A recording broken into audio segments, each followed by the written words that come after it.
Au-delà d'être une émission, Likita, c'est une école où les femmes passent l'une après l'autre pour vous enseigner à travers leur histoire, leur parcours inspirant, leur profil et nous transmettent également une dose d'énergie positive. Aujourd'hui, je suis très contente parce que je suis face à une dame qui va nous transmettre une bonne dose d'énergie dont nous avons besoin. Elle va nous aider à sortir de notre zone de confort. Bienvenue à cet nouvel épisode de Likita Yaba Maman. Rendez-vous Yaba Maman, oyo bino, bo pesa biso confiance, yako informer bino, yako memela bino, ba parcours, yabana basi, oyo permettre à ce que bo bimana kati yaba zone de confort na bino. C'est qui cette dame dont je parle?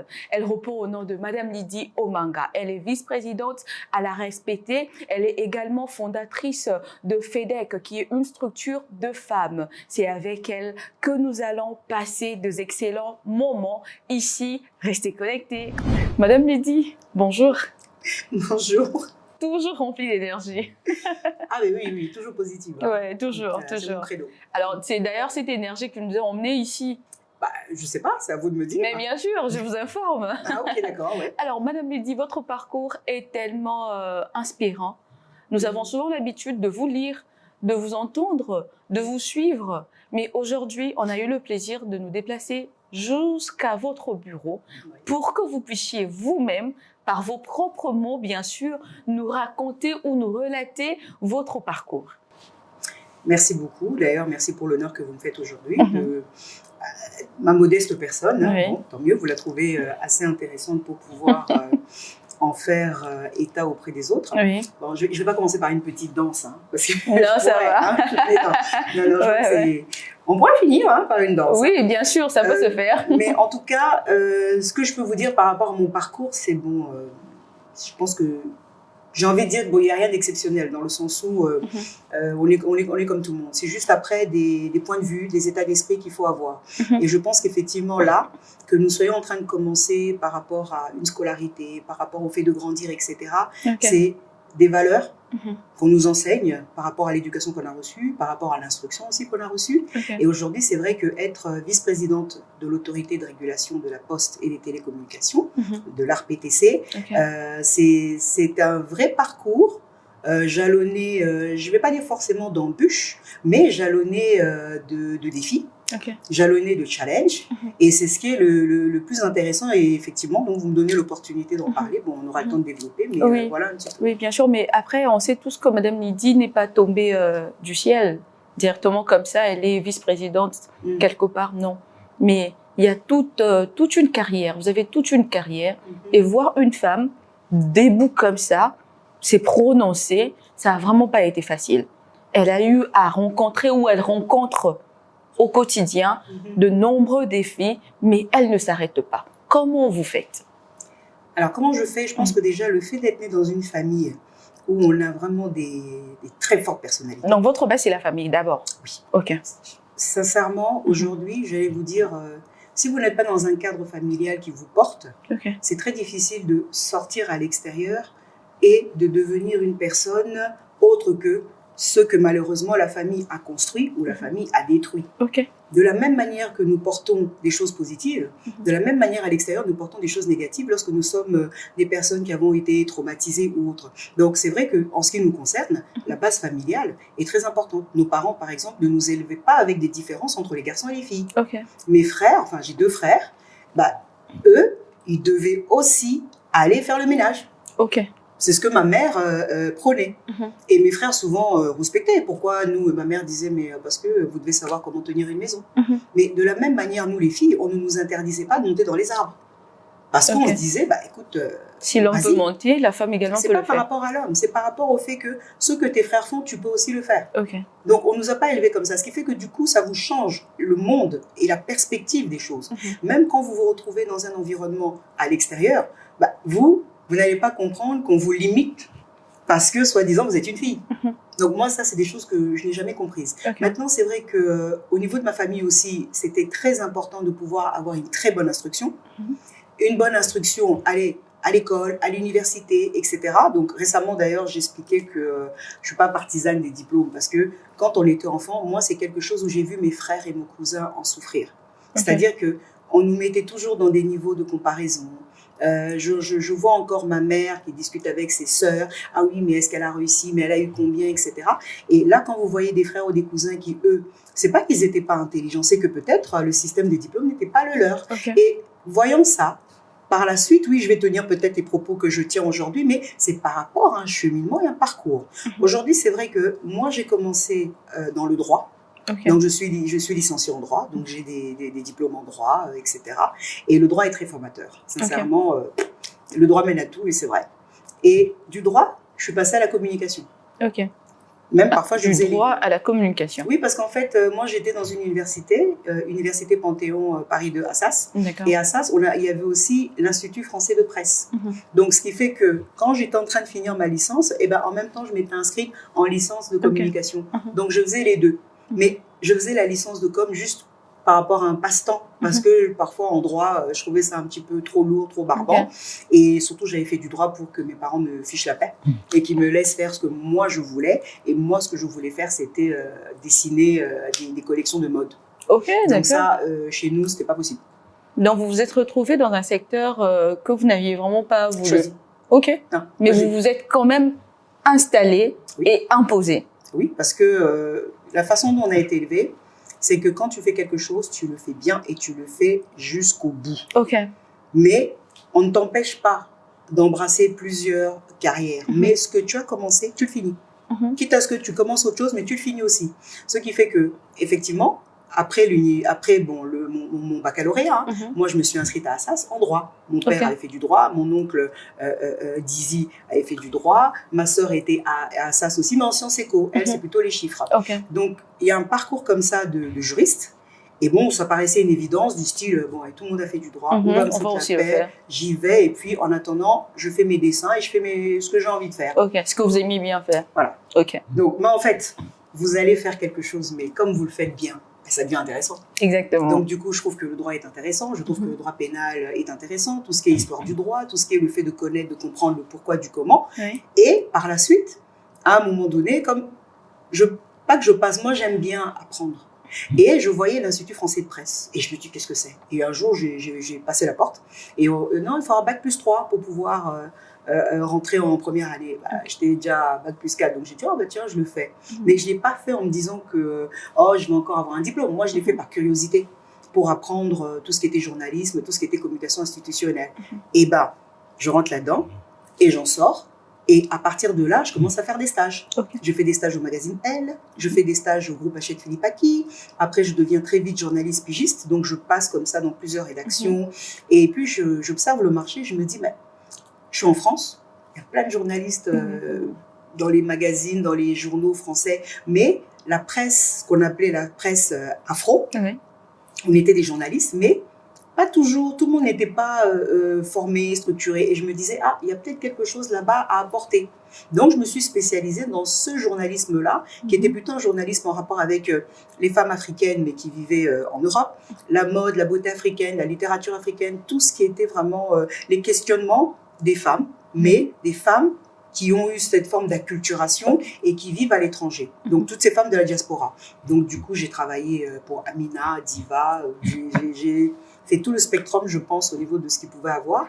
Et à un moment, pareil, j'ai ressenti le besoin d'encore conforter mes connaissances, etc.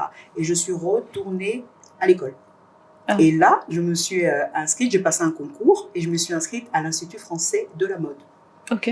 Et c'est donc en dehors de ce que vous faites déjà, on comprend mieux, hein, on comprend mieux. Lorsqu'on vous voit, vous êtes toujours sur votre entaille, hein, toujours belle. On croirait, je sais pas, mannequin ou je sais pas, une star de la mode, mais pourtant vous aviez fait des études appropriées. Alors, je suis diplômée. Ok. Je suis diplômée, j'ai un bac+5 en stratégie marketing de mode, en développement produit, en développement de collection et de marque. Donc, et ça, c'est quelque chose. En fait, là, si vous voulez, moi, je suis revenue à quelque chose qui me plaisait parce que je vous ai dit au départ, moi, je dessinais. Donc, vous avez d'abord commencé par faire plaisir à vos parents. Exact. Ok. Voilà, moi, je dessinais. Je continue toujours à dessiner. Et par exemple, là, j'ai un couturier et je dessine mes tenues, je choisis mes modèles, je fais mes tissus, etc. Et j'ai beaucoup d'amis mannequins, stylistes. D'ailleurs, le parrain de mon fils, c'est Iman Aïssi, qui est un grand couturier camerounais. Et de ce fait, quand je me suis retrouvée à aller dans cette école de marketing, donc pendant 2 années, J'ai été voir ma mère, j'ai dit, bon, ben ok, hein, moi j'ai fait ma part, je vous ai emmené le diplôme de droit, voilà, maintenant j'aimerais faire quelque chose qui me plaise, quelque chose qui m'épanouisse. Et à partir de là, après être passée par cette expérience, quand je suis rentrée donc ici, quand je suis revenue au pays qui m'a fait naître, en RDC, parce que moi je suis née à Kinshasa, c'était plus facile. Parce que j'étais du côté institutionnel, certes, mais je savais comment les journalistes réfléchissaient. Exactement. Je savais comment les journalistes raisonnaient. Je savais ce que le journaliste lit quand il a une dépêche, quand il a un communiqué. Donc, du fait de travailler pour un président d'institution, moi, j'allais plus vite. Donc, là où d'autres, peut-être, allaient passer des coups de fil, on n'allait pas vous répondre. Moi, je passe un coup de fil direct. J'ai le numéro de portable de Christophe Babouvier, etc. Et tout ça. Donc, ça a été vraiment une plus-value, que ce soit pour l'équipe, que ce soit même pour moi, parce que ça m'a permis d'aller au-delà de ce que j'avais comme compétence et comme référentiel au départ. Et de ce fait, donc je reste au Congo, on passe à l'opposition, puisque M. Kamere quitte le PPRD, etc. Et on arrive à l'opposition, et là, c'est encore un moment où vous vous posez des questions. Vous vous dites, bon, j'étais chargée de communication, est-ce que je continue à être chargée de communication avec eux? Est-ce qu'il y a cette pause, elle va durer, je m'en vais? Et moi, je me suis dit non. Est-ce qu'il faut créer ma propre route? Est-ce qu'il faut continuer? Non, moi, je me suis dit, cette route-là, elle n'est pas finie. Je n'ai pas encore fini de l'explorer, de l'exploiter. Donc, je reste. Et ça m'a même créé beaucoup de problèmes en interne avec ma famille parce qu'ils ne comprenaient pas, mon père notamment. Mais j'ai dit à mon père, non, je reste. Et je vais aller jusqu'au bout. Et même si nous sommes en ce moment dans l'opposition et que nous ne sommes pas aux affaires, il y a aussi des choses à apprendre, il y a aussi des choses à comprendre. Et d'ailleurs, peut-être que c'est maintenant que ça va devenir plus intéressant. Donc, c'est-à-dire que moi, je ne vois pas les arrêts ou les challenges comme des arrêts. Moi, je les vois au contraire comme l'opportunité de reculer, de sauter et de dire c'est maintenant que je vais prouver, oui, c'est maintenant que je vais prouver de quoi je suis capable. Parce que quand vous êtes dans une zone de confort, vous êtes à l'Assemblée nationale avec le président de l'Assemblée nationale. Vous avez tous les privilèges possibles. Exactement, c'est facile. Vous passez un coup de fil, on veut parler au président de l'Assemblée nationale. Mais il n'est plus président de l'Assemblée nationale. Mais il va falloir continuer à valoriser son image. Il va falloir continuer à le maintenir sur le haut de l'affiche. Et là, moi, j'ai pris ça comme un challenge. Et comme vous êtes dans l'opposition, vous n'avez pas les moyens. Donc, c'est comme ça que j'emmène l'UNC à être le premier parti à être sur les réseaux sociaux. Et la meilleure manière que j'avais trouvé de communiquer, et on sait que la communication, c'est un secteur qui coûte très cher, parce que d'une manière générale, dans une structure, la communication, c'est 20% du chiffre d'affaires de l'entreprise. Donc, nous, n'ayant pas un gros chiffre d'affaires, les réseaux sociaux, le compte Twitter, le compte Facebook, etc. de l'UNC, ça nous a permis d'être sur le devant, de continuer à communiquer. Et par la suite, ce qu'on faisait aussi, ce que je faisais notamment, c'était je cherchais les lieux, les événements où M. Kamere pouvait s'exprimer. Et là, pareil, on postulait, on demandait, etc. Ce qui fait qu'il est resté sur le devant de la scène. Mais surtout, ce qui était intéressant dans cette situation d'opposant, c'est que vous rencontrez les autres opposants. Donc, votre carnet d'adresses s'élargit.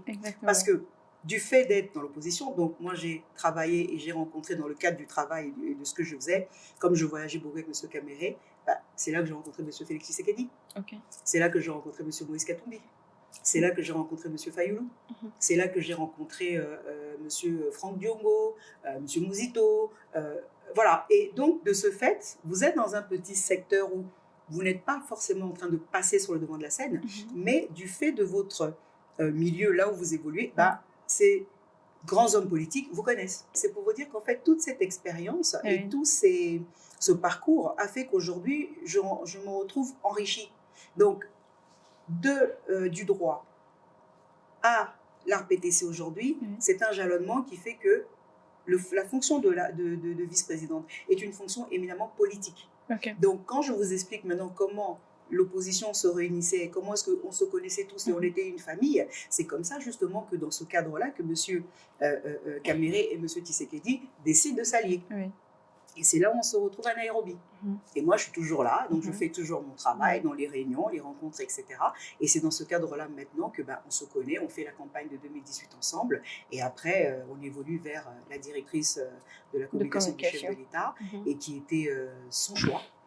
Parce que, pour la petite histoire, M. Kamere voulait que je rentre au gouvernement, que je devienne porte-parole du gouvernement. Mais M. Tshisekedi a dit non, je la veux à mes côtés, je vois le travail qu'elle fait avec toi, je veux qu'elle puisse travailler à mes côtés, etc. Et c'est comme ça qu'il me nomme directrice de la communication de la présidence. Et je ne savais pas.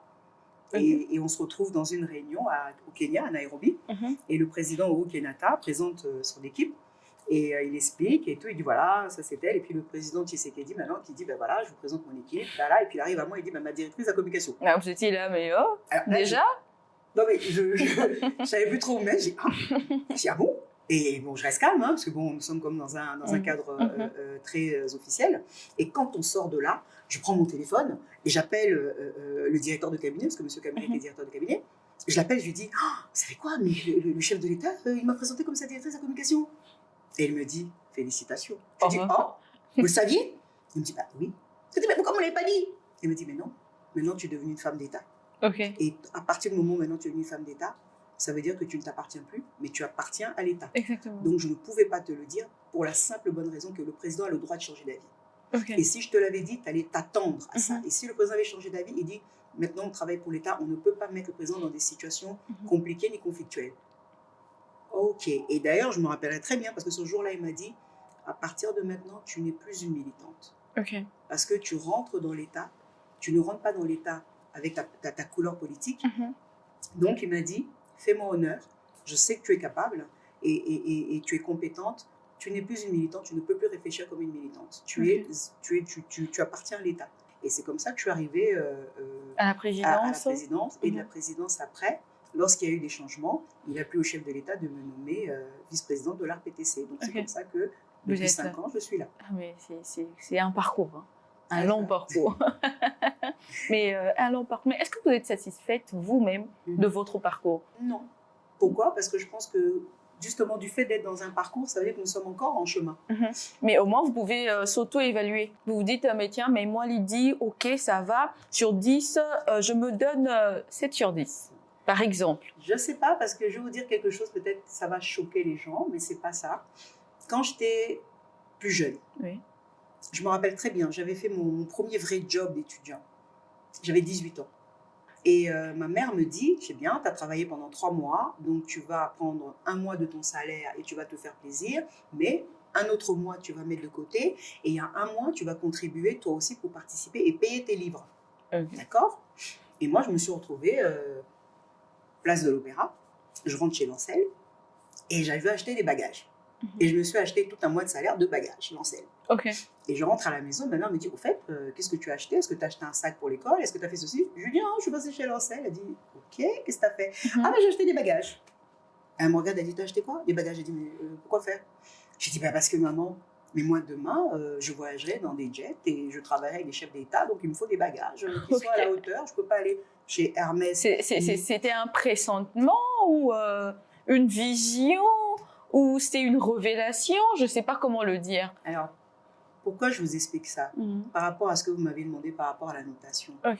Parce que très jeune, quand j'avais l'âge de 14 ans, je suis tombée gravement malade.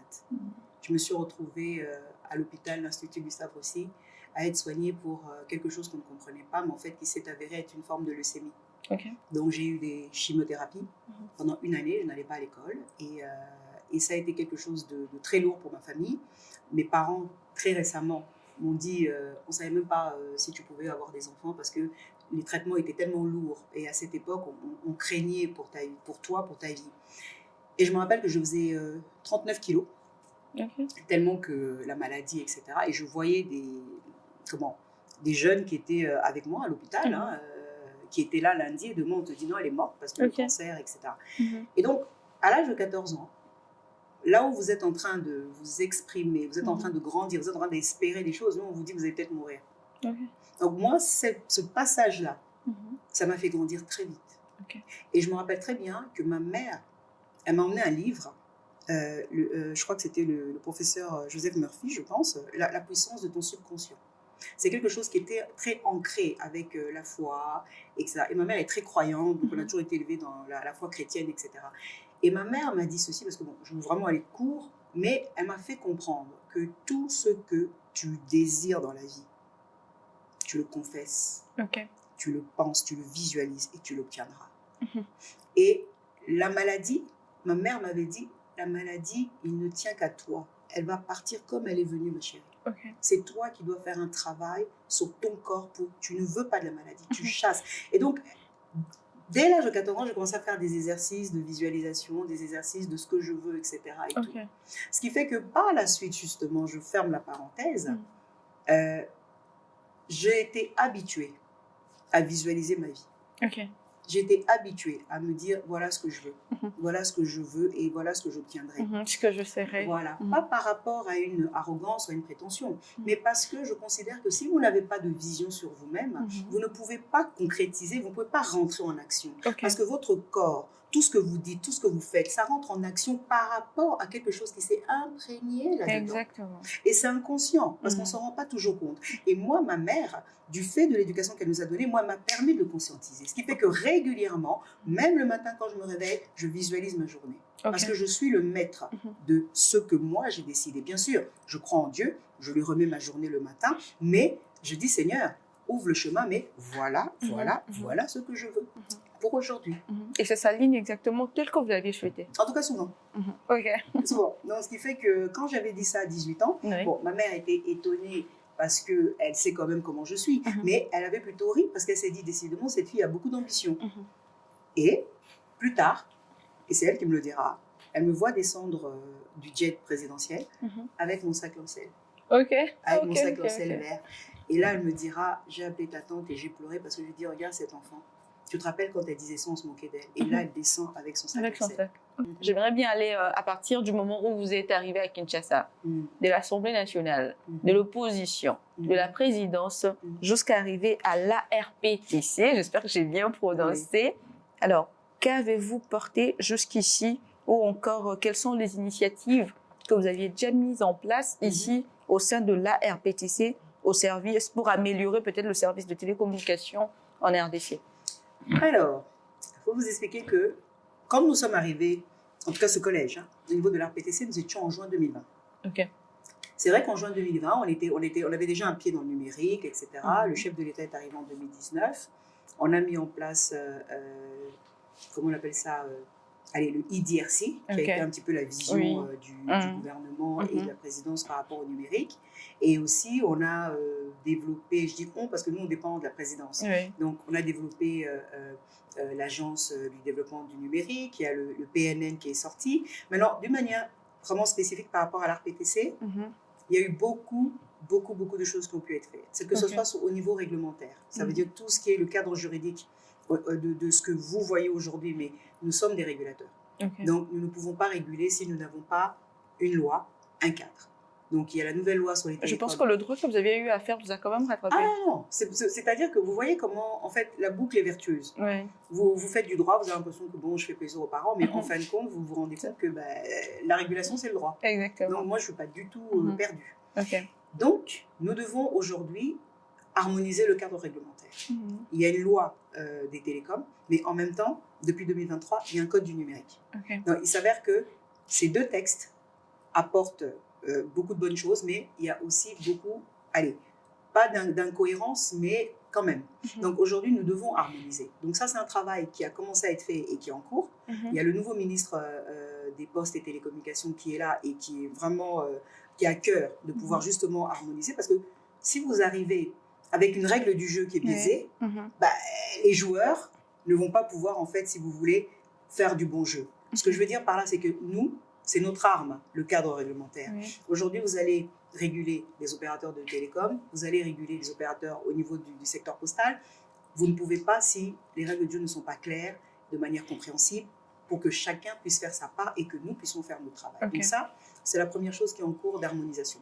La deuxième chose, c'est que nous sommes rentrés, mais complètement de plein pied, dans le numérique. Ça a été très facile pour vous de s'intégrer dans le monde de la tech et consorts. Ça n'a pas été difficile? Pas du tout. Pas du tout, parce que, encore une fois, c'est une question d'état d'esprit. Aujourd'hui, vous êtes des managers. Un manager, il a une manière de faire. Quand vous êtes un manager, on ne vous demande pas d'être une technicienne. Je peux demain manager une société de transport aérien. Je vais m'adapter. Demain, vous allez me demander de manager une société de logistique, etc. Ou même de manager une entreprise de mode. Je vais m'adapter parce que le manager, encore une fois, on ne va pas lui demander d'être styliste, de prendre le crayon et de faire le plan de collection. Non. Le manager, on ne va pas lui demander d'être pilote, mais on va lui demander de faire en sorte que le secteur ou encore la société de transport puisse être rentable, etc. Donc, tout est une question d'adaptation. quand vous devez vous adapter, ça veut dire quoi? Vous vous renseignez, vous vous mettez à jour du secteur, vous allez comprendre et vous informer sur quels sont les textes légaux, quelles sont les procédures, quels sont les différents métiers et quels sont les différents profils. Et ce qui fait que vous faites un secteur qui n'est pas le vôtre. Et c'est dans ce sens. Et donc, vous devez avoir beaucoup d'humilité parce que le koyebi, c'est koyebi le côté. Donc, au kotikuna, c'est tout. Et si vous avez cet état d'esprit, vous allez commencer à... C'est que aux gens qui t'ont un koyekola, même si ce n'était pas, ta matière, mais oye et sikamoko, oye bite, yoza avocat. Ma cotisio et pas un technicien. Oza technicien, mais okoyekola, okotuna. Ah, yoza technicien, bosa on est ni. Bon, soki bosali boye, ça veut dire quoi? La penasa la boye, otete yo sala boye.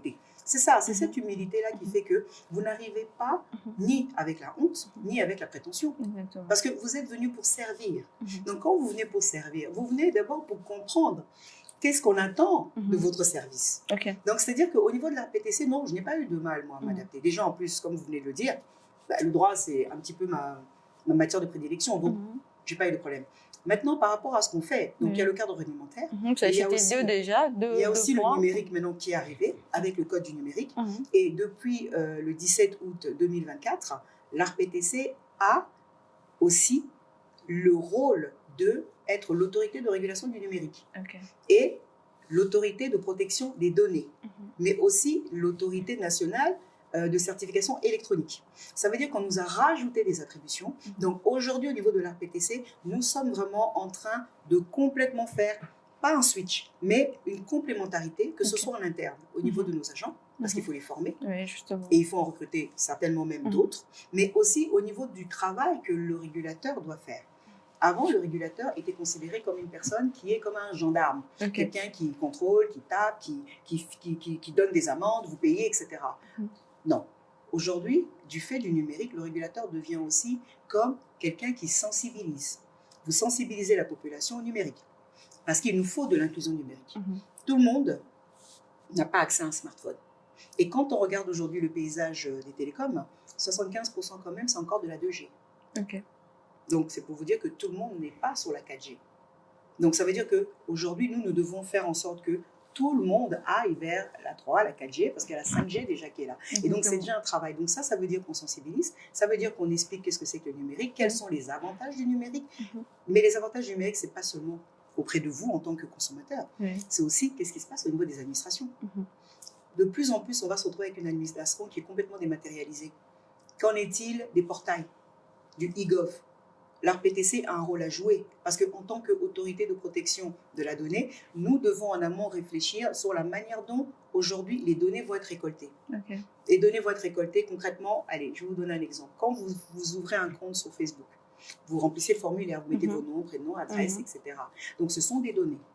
Ces données-là, Facebook, après, peut les utiliser dans les algorithmes pour vous imposer des pubs sur votre écran, etc. Vous allez vous dire, oh, mais comment ils savent que c'est pub, etc. Non, ce sont des programmations algorithmiques. Au-delà de ça, on a aussi un travail de connectivité. C'est-à-dire que vous avez des infrastructures numériques, mais les infrastructures doivent se retrouver sur toute la surface du territoire congolais, de façon à ce qu'il n'y ait pas d'exclusion. Mais aujourd'hui, quand vous allez à l'intérieur du pays, vous n'avez pas la même connexion. Donc l'ARPTC doit aussi veiller à ce que cette connectivité puisse s'étendre. Lorsque nous donnons des autorisations au niveau des opérateurs, que ce soit pour la fibre ou autre, on doit veiller à ce que quand vous venez, vous n'allez pas que dans des zones qui sont rentables. Donc ça, c'est aussi un devoir de contrôle, de surveillance. Et au-delà de tout ça, et le plus grand, je pense, c'est la protection des consommateurs. Mais est-ce que la population est vraiment au courant de tout ce que vous faites? Parce que j'ai l'impression que vous m'aviez informé, vous m'aviez donné d'autres détails que je ne connaissais pas. Alors, je me rends compte qu'on n'est peut-être pas au courant de ce que vous faites ici concrètement. Alors, on se pose des questions. On se dit, tiens, c'est emmener le vent, ramer tout ce qui va avec et tout ça là. Est-ce que c'est vraiment utile? Notre institution est plus qu'utile, surtout maintenant que nous rentrons justement dans cette révolution numérique. Pour la simple et bonne raison que, allez, je vais encore vous donner un exemple. Vous appelez un opérateur parce que vous avez mis du crédit dans votre téléphone et au bout de 2 appels, il n'y a plus de crédit. Ici, il y a un call center. Vous appelez pour vous plaindre. C'est l'ARPTC qui gère. les plaintes des consommateurs. Ah, qu'est-ce qu'on va faire? Vous déposez une plainte, nous allons veiller et nous allons contrôler ça s'est passé où, votre téléphone, votre numéro de carte, la SIM, etc. Voilà, il y a un consommateur qui s'est plaint. Qu'est-ce qui s'est passé? Tous ces crédits ont été absorbés, etc. Alors qu'elle n'a passé que 2 coups de fil. On vérifie, on contrôle, et ça, de manière à ce que s'il y a un problème de leur côté, bah, ils vont le résoudre, puisque ce qui vous arrive, va arriver à quelqu'un d'autre. Et de la même manière, si on doit vous rétrocéder vos crédits, on vous rétrocède. Donc nous sommes en quelque sorte les gardiens du respect que l'on doit aux consommateurs dans le secteur des télécoms.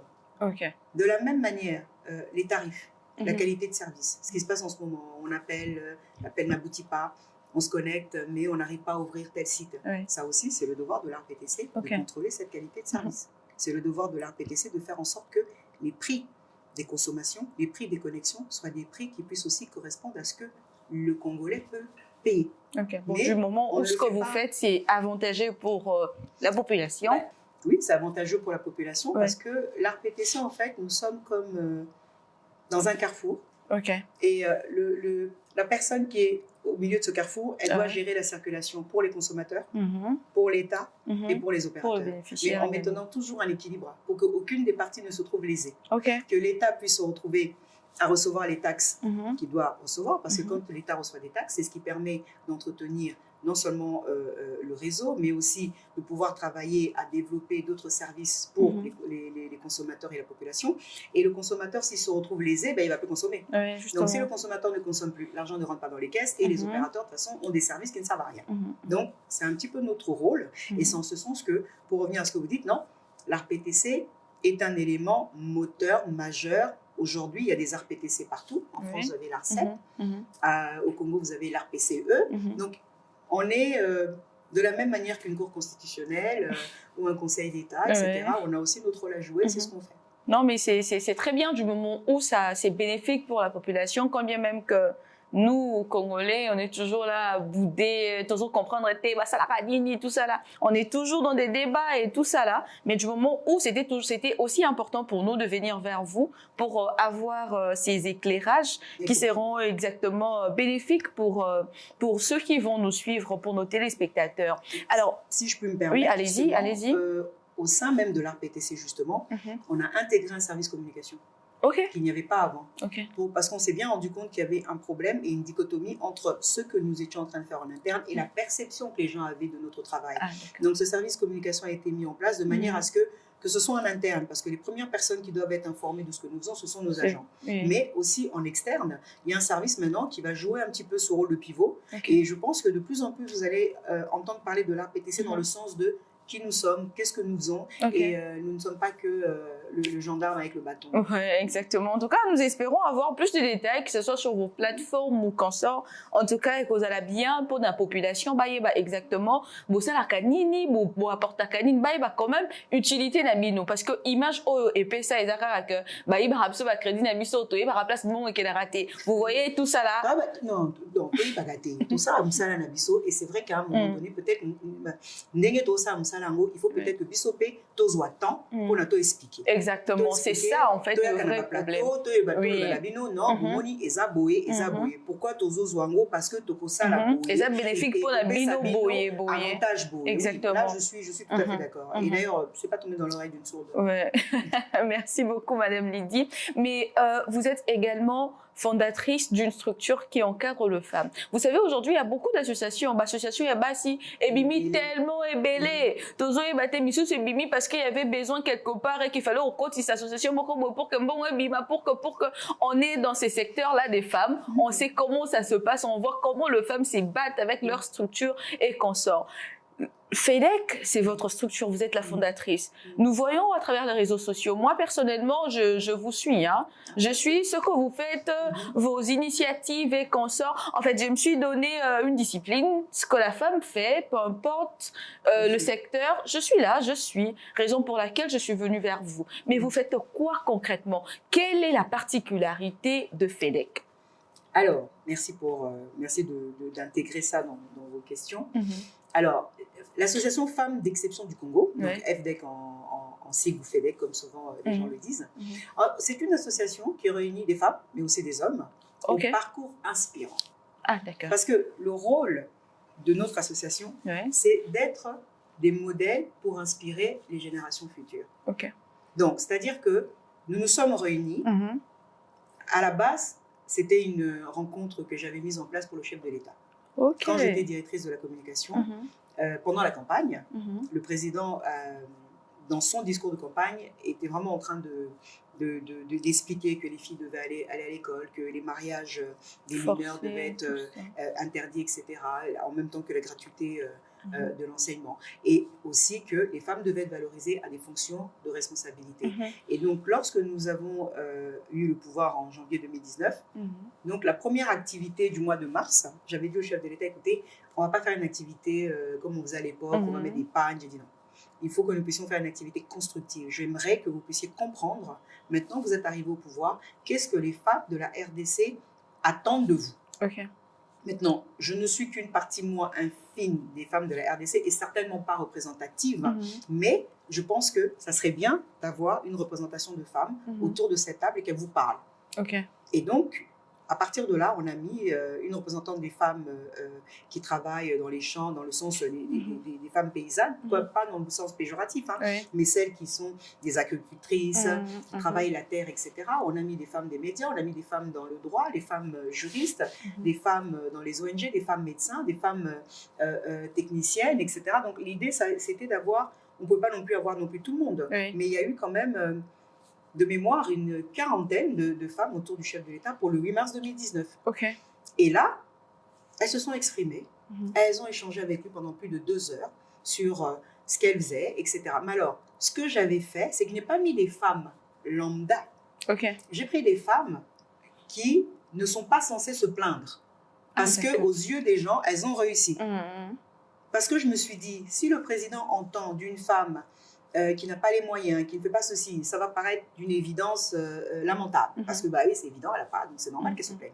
Mais que le président entende, de la part de la vice-présidente ou bien de la présidente d'une commission de la FEC, Madame Eliane Mouké, que le président entende de la part de Thérèse Kirongozi, de la part de Raïssa Malou, de la part de Rose Mutombo, que non, ça ne va pas, ça doit s'améliorer, etc. Ce sont des femmes qui n'ont rien à prouver. Parce qu'on estime que voilà, elles sont déjà là. Mouangé, etc. De toutes ces femmes parlementaires qui n'entendent d'elles que non, il y a ça. Et qu'ils comprennent que c'est les mêmes choses que chacune vit, que chacune subit, que chacune remarque. Alors qu'elles, elles sont censées être top. Là, ça fait sens. Et effectivement, ça fait tilt. Parce qu'il s'est dit, ah bon? Donc, moi qui suis un père de 4 filles, concrètement, vous êtes en train de me dire que demain, si on laisse les choses comme ça, ma fille veut être cardiologue ou autre, on peut lui dire non, t'es une fille, tu ne rentres pas au bloc opératoire, alors qu'elle est compétente. On dit bah oui. Et ce jour-là, il a dit, écoute, on ne va pas se voir que le 8 mars, il faut qu'on se voit tous les 3 mois. Parce qu'il faut qu'ensemble, on travaille, on avance et qu'on fasse changer les choses. Et c'est comme ça qu'on a, durant le temps où j'étais DIRCOM, tous les 3 mois, les rangs. Et d'ailleurs, c'est lui qui nous a appelés les femmes d'exception. Parce que le parcours de ces femmes-là, il a dit, mais non, c'est pas possible, vous êtes d'exception. Et c'est comme ça qu'on a gardé le nom femmes d'exception du Congo. Parce que bon, on n'est pas les femmes d'exception du monde, du Congo. Et quand il m'a nommé à l'ARPTC, bah, je n'étais plus dans le cabinet. Et il m'appelle, il me dit, mais dis donc, qu'est-ce qui se passe? Je dis, bah, président, les femmes du cabinet peuvent continuer, hein, c'est un événement. Donc, il me dit, mais non, il faut qu'on aille plus loin, donc il faut que tu réfléchisses à comment on peut faire. Et c'est comme ça qu'on a structuré le projet. Et on est devenu une association. Donc, notre rôle à nous, c'est de pouvoir être des rôles modèles. De pouvoir transmettre un leadership transformationnel. C'est-à-dire un leadership qui fasse que, lorsqu'on vous voit, on n'a pas seulement envie de vous ressembler parce que vous êtes jolie ou je ne sais pas quoi, ou vous parlez bien, non. On a envie de vous ressembler par rapport aux valeurs que vous portez, par rapport à ce que vous faites au quotidien. Et c'est pour ça que jusqu'à maintenant, nous ne travaillons que sur des fonds propres. On n'a pas de partenaires qui viennent, qui nous disent, tenez, non. On travaille sur des fonds propres. Ce sont les cotisations de nos membres qui font que nous puissions financer et payer les formations en inclusion financière que nous sommes en train de faire. Il y a certainement des femmes qui nous suivent, ou même les hommes, Comme vous dites que ce n'est pas, il n'y a pas que le femme et tout ça là dans votre structure, quand bien même que ceux qui déjà comme votre lobby, bah tiens, oh, ils mais comment ces personnes qui nous suivent aujourd'hui peuvent intégrer votre structure et suivre le formation? Parce que je suis vous aviez lancé une série de formations et tout ça, comme je vous ai dit, je vous suis un peu de près via les réseaux sociaux. Comment ces personnes peuvent intégrer dans votre structure? Tout est en ligne. Ok, tout se passe en ligne. Non, on a un site internet, il y a toutes les informations. D'accord. Sur le site internet, vous avez le formulaire d'adhésion, vous avez la foire aux questions qui vous explique qui nous sommes, comment nous travaillons, comment nous sommes organisés. Et même sur le site, vous avez un lien pour le formulaire pour pouvoir vous inscrire à la formation en inclusion financière. Et c'est sur le site internet de FDEC, c'est sur le compte Twitter, c'est sur la page Facebook, c'est sur... Instagram, puisqu'on est sur Instagram, sur YouTube, on est partout. Donc, toutes les informations sont là. Sur le site internet, ils peuvent y aller. Ils peuvent chercher la page Facebook, c'est FDEC, donc FDEC.cd. Ils ont toutes les informations. Ils vont même pouvoir accéder à l'annuaire des membres et voir quels sont les différents profils, qui sont les membres de FDEC, etc. Très bien. Merci, Madame Lydie. Mais après, comme on l'a dit au début, on a essayé de faire un petit calcul là, ensemble. Ça va faire 26 ou 27 ans, selon notre estimation à nous deux. On a essayé de calculer vite fait. 27 ans de carrière. Vous êtes une femme. Aujourd'hui, je peux dire, vous êtes remplie. Parce que suivre votre parcours, vous n'êtes pas vide. Non, voilà, vous n'êtes pas vide, vous avez vraiment de l'énergie, vous avez ce qu'il faut pour qu'une femme puisse réussir dans la vie. Alors, certainement, vous avez eu des figures inspirantes congolaises, bien sûr. Je ne vais pas aller, parce que vous avez, je préfère vraiment rester ici chez nous. Vous avez certainement eu des figures inspirantes, de femmes qui vous ont motivé ou même de hommes qui vous ont, parce qu'en fait, je dirais même comme ça, vous avez de l'énergie masculine. Votre énergie, elle n'est vraiment pas du tout féminine, elle est masculine. Certainement, vous avez eu des figures inspirantes au cours de votre parcours. Est-ce qu'on peut savoir lequel ou laquelle, c'est quelle personne qui vous a plus motivé ou quand vous voyez, vous dites, mais tiens, cette dame, en tout cas, cet homme, en tout cas, je vais vraiment continuer à foncer dans ce que je fais. Alors déjà, je rebondis sur votre remarque ou commentaire sur l'énergie. Je ne pense pas qu'il y ait une énergie masculine, une énergie féminine. Je pense qu'effectivement, on n'a pas l'habitude peut-être de laisser les femmes vraiment s'exprimer pour pouvoir se rendre compte de quel type d'énergie elles peuvent avoir. Et d'une manière générale, je pense que la femme est un homme comme un autre. Déjà, on fait partie de l'humanité avec un grand H, nous sommes tous des hommes. Mais au-delà de ça, c'est vrai que dans nos contextes ici africains, ce n'est pas toujours évident de voir des femmes qui s'expriment, qui s'assument et qui osent. Et ça a plutôt tendance à faire peur aux hommes. Et souvent, moi, je dis aux gens, non, quand une femme a confiance en elle et elle a l'assurance que ce qu'elle dit, ce qu'elle fait, elle n'est pas en train de raconter des conneries, elle n'est pas en train de raconter des bêtises, etc. Pourquoi vous ne voulez pas qu'elle soit confiante et qu'elle exprime cette assurance? Ça devient de l'audace, non? Donc, je n'ai pas une énergie masculine, j'ai mon énergie qui correspond à ma vie, qui correspond à mon parcours, qui correspond à ce que je veux transmettre aux gens, qui fait que c'est comme ça que je m'exprime. Maintenant, vous allez avoir des hommes qui ont zéro énergie, qui sont mous. Nul. Donc, ça veut dire quoi? Que eux, comme ils sont des hommes, ils sont censés avoir l'énergie et que nous, comme nous sommes des femmes, nous ne sommes pas censés avoir l'énergie. Mais maintenant, pour rebondir sur votre autre question, mais la personne qui m'a inspirée, qui est une Congolaise, c'est ma mère. C'est ma mère. C'est pour ça que je reviens. Ce qui se passe dans la maison en interne, c'est ce qui va déborder. En bien ou en mal, en externe. Moi, ma mère, c'est une femme formidable. C'est celle qui, à l'intérieur de la maison, nous a montré que nous, les filles, nous, les femmes, on a de la valeur. Mais pourtant, ma mère nous levait le matin à 5 heures les week-ends. Pourquoi? Toi, c'est ton tour de nettoyer les vitres. Toi, c'est ton tour de mettre tes habits dans la machine. Toi, c'est ton tour de récurer les toilettes. Nous tous, les frères, on avait un tableau. Mais elle nous disait, soyez fidèles dans les petites choses, vous le serez dans les grandes. Donc c'est pour vous dire que l'éducation qu'elle nous a donnée, c'est pas une éducation de manque de rigueur, c'est une éducation que moi j'appelle d'exception. C'est une éducation rigoureuse, pas parce que les gens vont voir, parce que justement les gens ne voient pas. Vous voyez? Donc de ce fait, la première personne à qui je dois rendre hommage, en tout cas c'est ma mère. Maintenant, si je dois donner vraiment des exemples, oui, je peux revenir sur des héroïnes historiques comme les Kimpavita, parce qu'on va vous dire pourquoi. Mais parce que, qu'on le veuille ou pas, c'est une femme qui, à son époque, a quand même fait des choses que les hommes même ne faisaient pas. Parce que quand vous regardez ce que cette femme a fait à son époque, comment elle s'est comportée. Mais c'est pas seulement du courage, c'est pas seulement de l'audace. Ça veut dire qu'elle devait vraiment avoir une vision, non seulement d'elle-même, mais même pour son pays, qui fait qu'elle s'est dit non, c'est comme ça. Et aujourd'hui, je trouve que c'est un petit peu dommage parce que je trouve que ça, on l'a perdu. On a perdu ce côté guerrier, ce côté conquérant. Et souvent, je dis aux personnes et même aux jeunes avec qui j'ai échangé il n'y a pas longtemps, je leur dis, mais est-ce que vous comprenez l'hymne national? Est-ce que vous comprenez votre hymne? Notre hymne dit « Debout Congolais ». Dressons nos fronts longtemps courbés. Ça veut dire quoi? Ça veut dire que le debout, là, c'est tous les jours que vous devez être debout.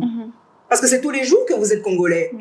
Que vos fronts ne doivent pas être courbés, pas seulement par rapport aux années 60 où c'était le blanc, mais même aujourd'hui par rapport aux antivaleurs que l'on voit, par rapport aux injustices que nous sommes en train de voir ou de subir, que ce soit au travail, que ce soit dans son couple, que ce soit dans sa famille. Mais pourquoi vous avez le front courbé?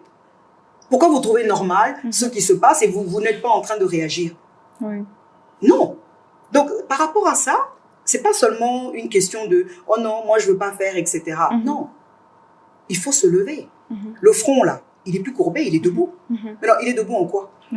Comment est-ce qu'il est debout? C'est ce que je disais l'autre jour quand je suis intervenue. J'ai dit non, moi, le Congo, je le porte avec moi tous les jours. Je suis congolaise, pas à moitié, je suis congolaise. C'est-à-dire que quand je suis en train d'aller travailler, je n'ai pas besoin de revendiquer. Je dois être une Congolaise qui fasse que quand on me voit là, on se dit c'est qui cette fille? Madame Lydie, les bonnes choses ne durent jamais, comme on dit. Nous sommes déjà à la fin.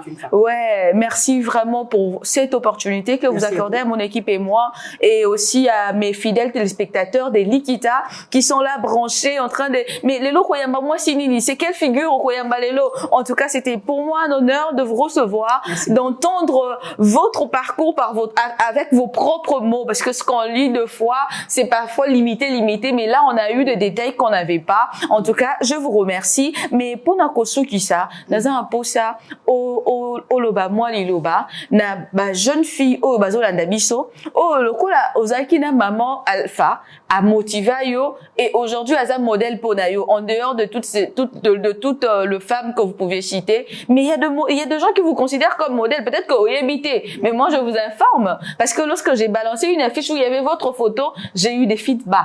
Ah, c'est elle, je viendrai parce qu'elle sera. Ah, c'est elle, ah, c'est elle, ah, c'est elle. J'ai compris que, ah, madame, elle est aussi une source d'inspiration pour Nabamisu ou Obazo Landabiso si ma caméra. Un mot, Nabatunyo so Obazo Landayo, na minute oyo, peu importe le pays, peu importe le province, ils veulent vous entendre. Franchement, si j'avais un mot à dire, c'est il faut croire en soi. Il faut croire en soi et il faut pas se décourager et il faut pas laisser les gens venir vous décourager et impacter négativement sur vous. Il faut avoir une bonne et une belle vision de soi-même. Ça ne sert à rien de se voir en négatif. Vous avez quoi à perdre en vous voir comme le meilleur, la plus jolie, la plus intelligente, la plus remarquable? Parce que ça vous aide et ça vous porte. En tout cas, ça vous oblige à faire tout pour atteindre ce niveau-là. Donc, il faut croire en soi. Et il faut avoir confiance en soi. Il n'y a personne d'autre que vous-même qui pouvez faire des choses pour votre propre vie. En tout cas, c'est ce que j'aimerais partager, que les gens puissent avoir une indépendance d'esprit. Bah, vous êtes indépendant, bah, ça indépendant. Il faut pas aller indépendant parce que parfois, aux autres à la bateau, aux autres à bango, aux espérer kaka, au boy, au saïlo koponanga, au nazo zelaya au pesanga. Mais non, yo moko telema, kende ko bunda, ozo bunda pona vina yo, ozo bunda pona batute. So ki vina yo ebongi, mais via batu mususu pe yo ko bonga parce que ba otala yo ba loba ah, yeah. Mais il faut beau téléma, il faut beau bunda, il faut...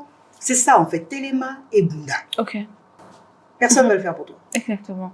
Merci beaucoup, Madame Lydie, encore. J'espère que ce ne sera pas une dernière fois. J'espère qu'il y aura des occasions, des conférences, des ateliers où Likita Akobeng, ça Madame Lydie, bien sûr. Ouais, merci beaucoup encore. Ouais, merci Nabino Nyonso Bolanda qui épisode ya Likita Lelo avec Madame Lydie Omanga qui nous a rempli et j'espère que cette énergie c'est vraiment transmise bozui yango bo recevoir yango à gogo. Merci à toute l'équipe technique et on s'est dit à très bientôt. Bye bye.